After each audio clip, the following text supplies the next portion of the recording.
Api dengan cepat membakar seluruh isi gudang berupa mebel yang sudah jadi dan bahan baku mebel berupa plastik untuk kursi dan meja. Besarnya kobaran api membuat dua gudang seluas 500 meter persegi ini ambruk. Beruntung saat kejadian puluhan karyawan yang sedang bekerja merakit mebel bisa menyelamatkan diri. Petugas pemadam kebakaran yang diturunkan ke lokasi langsung berusaha memadamkan api. Api baru bisa padam 2 jam kemudian. Salah satu karyawan mengaku kebakaran terjadi saat salah satu karyawan sedang mengelas di salah satu bahan mebel. Tiba-tiba saja percikan api menyambar tembok yang dibalut spons. Saat itu juga api langsung membesar dan membuat karyawan panik meninggalkan lokasi. Sementara itu akibat kebakaran ini, bahan dan mebel siap kirim ke Jepang ludes dilalap api.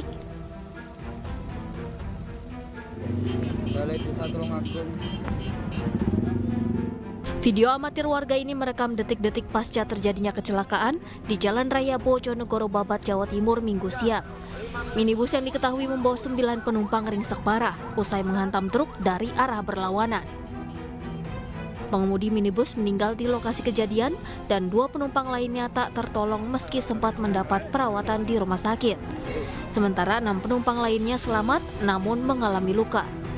Kecelakaan diduga disebabkan pengemudi minibus mengantuk sehingga kendaraannya oleng ke kanan dan menabrak truk yang datang dari arah berlawanan. Kasus kecelakaan ini kini ditangani Polres Bojonegoro. Pemirsa, Indonesia Police Watch batal menghadiri undangan Mahkamah Kehormatan Dewan DPR RI hari ini. IPW batal hadir untuk memberikan keterangan mengenai private jet yang digunakan Brigjen Hendra Kurniawan dalam kasus pembunuhan Brigadir Joshua.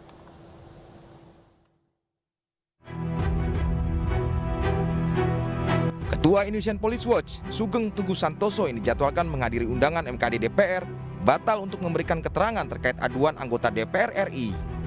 IPW batal hadir lantaran merasa diperlakukan tidak hormat saat memasuki pintu gerbang DPR RI. Teguh Santoso sendiri dipanggil sebagai saksi atas temuan sejumlah nama yang memberikan fasilitas private jet ke mantan Karopaminal Propampori, Brigjen Hendra Kurniawan. IPW juga diminta untuk menjelaskan sumber temuan dan informasi yang dikutip anggota DPR RI mengenai fasilitas private jet yang digunakan anak buah Ferdi Sambo untuk menemui keluarga Brigadir Joshua yang diduga berasal dari konsorsium 303. Klarifikasi mengundang Pak Sugeng Teguh Santoso selaku saksi terkait ada pemeriksaan di MKD ya. Soal private jet tersebut di mana ada anggota DPR diadukan karena mengutip pernyataan beliau.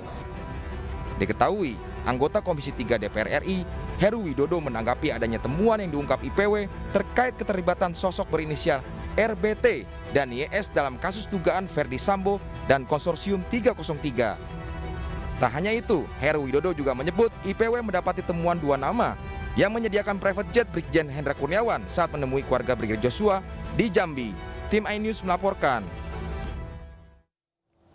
Pemirsa, untuk mengetahui penyebab MKD batal periksa IPW sudah bergabung bersama kami Ketua IPW Sugeng Teguh Santoso. Selamat sore Pak Sugeng. Selamat sore Mas. Pak Sugeng, tadi pertemuannya batal. Sebenarnya bisa diceritakan Pak, mengapa batal Pak? Saya sebetulnya sejak tanggal 23 September sudah berkomunikasi dengan staf MKD dan menyatakan akan hadir sebelum jam 11. Jam 10.40 saya pastikan akan hadir. Nah, tadi saya sudah sampai di depan pintu gerbang DPR, pintu depan itu jam 9.50 ya. Ketika saya masuk, saya dihentikan dan nggak boleh masuk. Saya bilang saya ada undangan.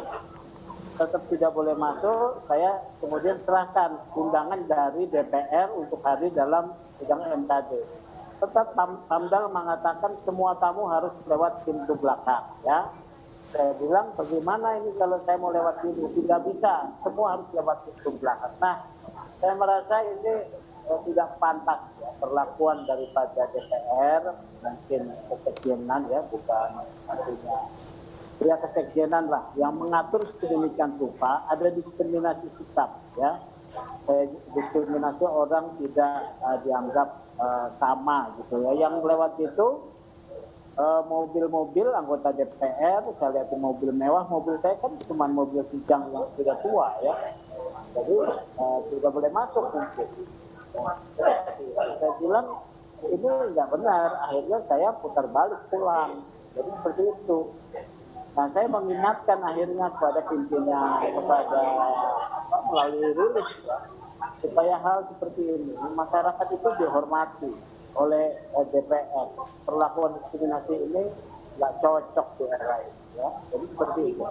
Pak Sugeng, lalu setelah mendapat perlakuan yang kurang enak ini, apakah ada dari pihak MKD atau Kesekjenan DPR yang menghubungi Anda? Ya ada, jadi dari staf MKD ya, Pak Mulyono menghubungi ya, menyampaikan permintaan maaf, juga rekan saya Pak Habibur Rahman ya menyampaikan permintaan maaf. Saya rasa dari MKD ya, beliau bukan dari pimpinan DPR, dari MKD. Saya menerima permintaan maaf itu karena Pak Habibur Rahman sungguh-sungguh telah menegur juga Pamdal dan juga Kesekjenan seperti itu ya. Jadi itu satu insiden yang menurut saya membawa satu hal yang hikmah lah untuk kita semua. Baik. Dan besok saya sudah dapat undangan untuk diulang ya. Besok jam 11 diundang dan saya pasti hadir. Kenapa saya hadir? Karena saya sangat menghormati institusi yang namanya Majelis Kehormatan Dewan. Mereka mau menjalankan tugasnya itu artinya mereka tahu tentang fungsinya ya. Jadi saya pasti akan hadir ya. Baik, Pak Sugeng, kami akan tunggu hasil pemeriksaan besok dan tentunya kami akan update dengan Pak Sugeng juga. Terima kasih Pak Sugeng sudah bergabung bersama kami di iNews sore hari ini. Sehat selalu Pak Sugeng. Terima kasih. Selamat.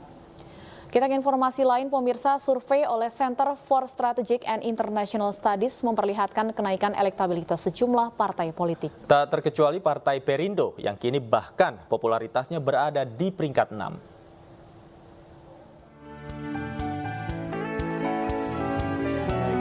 Center for Strategic and International Studies CSIS merilis hasil survei terkait pemilu 2024. Responden dalam survei kali ini merupakan pemilih muda dan kalangan milenial. Hasil survei menunjukkan adanya kenaikan elektabilitas jumlah partai politik, salah satunya adalah Partai Perindo. Perolehan elektabilitas Partai Besutan Haritanu Sudibyo tersebut sejajar dengan Partai Nasdem, yaitu 5,1%. Elektabilitas Partai Perindo ini melampaui sejumlah partai yang memiliki kursi di parlemen saat ini, di antaranya PAN dan P3. Elektabilitas partai politik diperoleh dengan menanyakan jika pemilu legislatif dilaksanakan hari ini. PKB 6,9, kemudian ada PKS, Nasdem sama Perindo, yang anak mudanya juga oke, 5,1%, baru kemudian partai-partai lain masih di bawah 5% ya. Ada P3, PAN, PSI, Garuda, Hanura, PBB, Berkarya, PKPI. Sejak pertama muncul, Partai Perindo hadir melalui berbagai program hingga akhirnya bisa dikenal masyarakat. Hal ini terbukti dari hasil survei CSIS yang menunjukkan popularitas Partai Perindo melesat ke peringkat 6 dengan 82,5% responden pemilih muda mengaku mengenal Partai Perindo. Dari Jakarta, Tim Liputan iNews melaporkan. KPK telah memberikan sejumlah janji agar NMB bersikap kooperatif dalam pemeriksaan. iNews sore segera kembali, tetaplah bersama kami.